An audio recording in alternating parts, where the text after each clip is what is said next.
Mammals, like humans, like you, locomote by walking.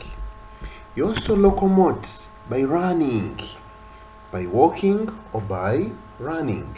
So just like we're seeing in that vision, that human is walking or running, locomoting, moving from one place to another. But we noted that locomotion cannot occur unless there is what we are referring to as a skeleton.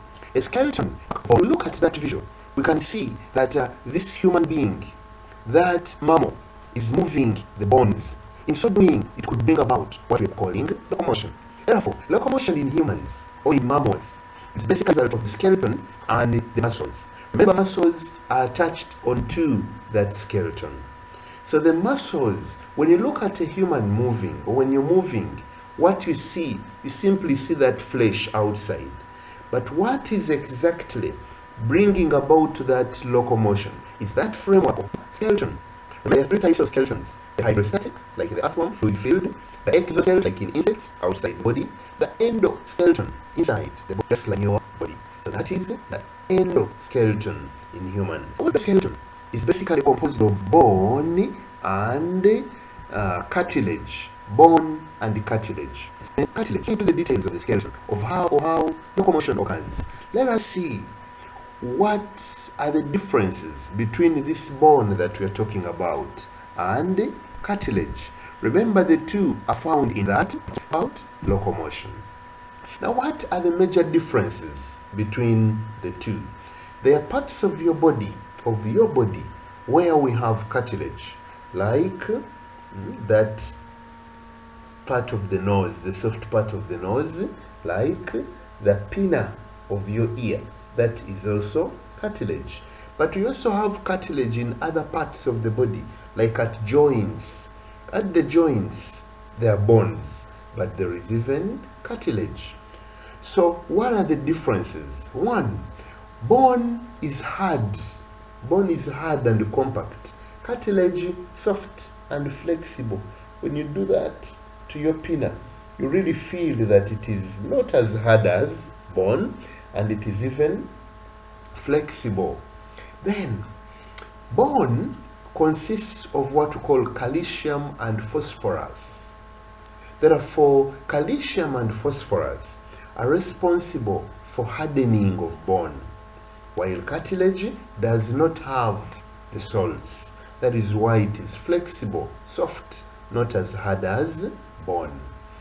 Then bone, we have what we call the long bones and the short bones. We are going to see this when we come to the skeleton in detail. When it's bones that are short, like those of the vertebral column, we are going to see when we come to it later. Now, in the long bones, there is what we call bone marrow. Bone marrow. But cartilage does not have bone marrow. You could have eaten chicken. When you eat a part of chicken, like the thigh, or that lower part which you call the drumstick, that drumstick has a long bone. But when you try to break off the head of that bone, inside there is marrow. There would be marrow. Marrow is common in bones, those long bones of if you've eaten beef. For chicken, it's not common because remember, their bones are hollow. For chicken, they are hollow. But when you eat chicken and you take the drumstick per se, that bone is what you're calling a long bone. Though for chicken, it is hollow. But when you eat such bones of beef, or with beef from the cow, you realize that there is bone marrow within, while cartilage does not have marrow. Then bone has nerves, cartilage no nerves. Remember, nerves are the ones responsible for the transmission of impulses. You are able to feel the pain because of transmission of impulses from one part of the body to another. That is done by the nerves. Bone has blood vessels, while cartilage does not have. Blood vessels arteries the veins, but cartilage doesn't have. Bone occurs in adults.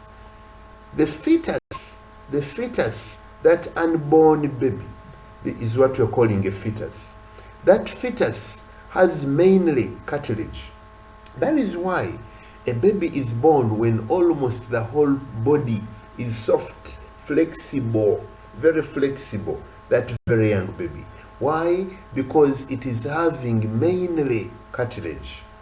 So the fetus has cartilage mainly, but does not have bone. While adults have bone, but they also have cartilage. Therefore, bone is found only mainly in adults, while cartilage is found in the fetus and in adults. When that baby is born, it has a lot of cartilage, but as it goes on developing with time, growing, increasing in size, cartilage changes to bone. Cartilage becomes hardened and develops into what we are calling bone. A process referred to as ossification. Therefore, ossification is the formation of bone from cartilage. That happens when the baby is growing, developing into an adult. Then bone forms blood cells. Remember, in bone we have blood cells like red blood cells and white blood cells. These are formed in the skeleton. They are formed in that very skeleton. It does not form any blood cells. Rate of growth of bone is slow. Bone increases in size slowly, while cartilage increases in size at a high rate. Bone is permanent, while cartilage is short-lived, temporary. Why? The child is born with cartilage, but cartilage will not remain purely cartilage throughout the child's lifetime. As the child goes on developing, tending towards becoming an adult, then cartilage is replaced by bone, meaning cartilage is short-lived. But once bone is formed, then it remains permanent. So that is the comparison between those. Now, after looking at this skeleton, what are the functions of what does the skeleton play? In summary, the skeleton is used for support. Their inner organs like the heart, the liver, the kidneys, they are all supported, they are all held onto that skeleton.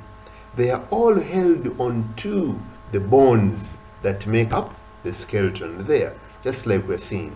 Meaning that the skeleton supports those inner organs within the body. Then the skeleton is also used for locomotion. Just like we have seen, just like we have observed, that for you to move from one place to another, for you to locomote, you need a skeleton. You need that framework of bones. Therefore, it is important in bringing about locomotion. Then the skeleton protects delicate organs in the body. When you look at those skeletons there are particular organs like the heart found in what we call the rib cage. Do we see those ribs there? The ribs.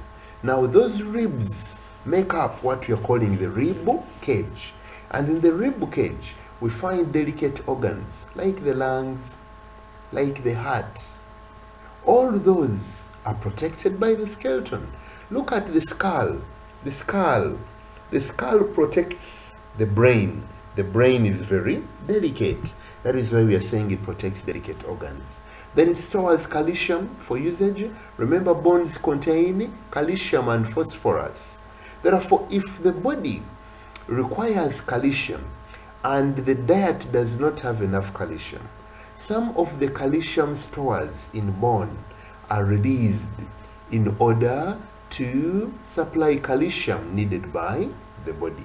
But when you take up food, meals with much calcium, then the calcium is stored within the bone, particularly within the skeleton. Then, like we said, it is a site for manufacture of blood cells, the red blood cells and the white blood cells. These are manufactured particularly within bone. Then it is important in breathing. As you're breathing, there is the rib cage, just like we're seeing in those visuals. The rib cage. The rib cage, when you breathe in deeply, you feel the rib cage going up. You breathe out deeply, down. In, out. So the rib cage keeps moving up and down. This means that it is important in the process of breathing. You remember when you were looking at gaseous exchange, you talked about the external intercostal and the internal intercostal muscles contracting and relaxing to bring about inhalation and exhalation. Those are part of the skeleton, hence important in breathing. The skeleton is important in transmission of sound through the ear ossicles. Those ossicles, the bones that we find within the ear, the ossicles, are important in transmission of sound. And lastly, the skeleton is important in nutrition. As you are chewing, you chew using the teeth. These teeth are part of the skeleton because the teeth are bones. Therefore, as you're chewing food, the skeleton is playing an important role. That is why we say that the skeleton is used in nutrition. So those are the functions or the roles of the mammalian skeleton.